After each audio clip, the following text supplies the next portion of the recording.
जुने वैमनस्य आणि गैरसमज यामुळे एकाचा जीव गेला। नागपूरमध्ये 2 वर्षांपूर्वीच्या भांडणातून एका युवकावर रॉडने अमानुष हल्ला करण्यात आला।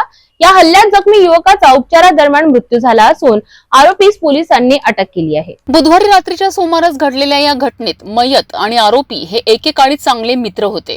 मात्र 2 वर्षांपूर्वी काही कारणांमुळे त्यांच्यात दुरावा निर्माण झाला होता। या काळात मयताविरोधात काही गुन्हे दाखल झाले होते, ज्यामुळे आरोपी त्याच्यापासून दूर राहू लागला। मयताने एकदा मदतीसाठी बोलावले असता आरोपीने नकार दिला होता। हीच गोष्ट त्याच्या मनात खोल रुतली होती। याच दरम्यान मयताच्या मित्रावर ॲडव्होकेट BW वॉरंट निघाले होते आणि त्यात पोलिसांनी त्याला अटक केली होती। मयताला वाटले की ही अटक आरोपी पंकज आणि अजित बेग यांच्यातील वादामुळे झाली आहे। त्यामुळे मयताने या गोष्टीचा जाब विचारण्यासाठी थेट आरोपी चंदूच्या घरी धाव घेतली। तिथे वाद विकोपाला गेला आणि आरोपीने लोखंडी रॉडने मयतावर अमानवी हल्ला चढविला।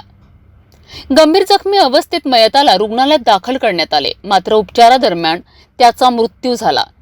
या प्रकरणी पोलिसांनी आरोपी पंकजला अटक केली असून पुढील तपास सुरू आहे। या ठिकाणी ही काल रात्री 9:30 वाजे सुमारास ही घटना घडलेली आहे। याच्यामध्ये मृतक आणि जे आरोपी आहेत हे एकमेकांचे ओळखीचे आहेत। ते 2 वर्षापूर्वी चांगले मित्र होते, परंतु या आरोपीपैकी एक जो चंदू नावाचा आहे ते हे मयतांचे काही बाकी गुन्हे वगैरे दाखल झाल्यानंतर त्यांच्यासोबत राहत नव्हता आणि एकदा 2 वर्षापूर्वी त्यांनी त्याला एका भांडणाच्या कारणासाठी मदतीसाठी बोलावले, तो गेला नव्हता। त्यांच्या मनामध्ये एक राग होता। त्याच्यामध्ये जे मृतक आहे त्यांचा एक अबू अजीज बेग नावाचा एक मित्र आहे। त्याच्याविरोधात कोर्टाची NBW वॉरंट निघालेली होती 302 मध्ये। त्याला काल पोलिसांनी वॉरंटमध्ये अटक केली होती।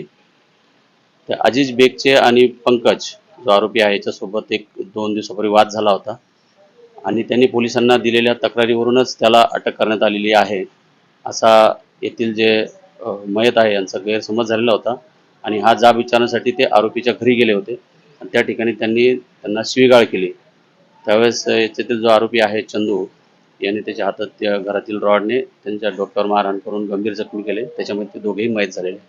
अजून तपासाचा भाग आहे, पुढे ते त्याच्यामध्ये चौकशीमध्ये निष्पन्न होईल। पुढे त्यात तपास सुरू आहे। दोन्ही आरोपींना ताब्यामध्ये घेतलेले, अटक करण्यात आलेली आहे।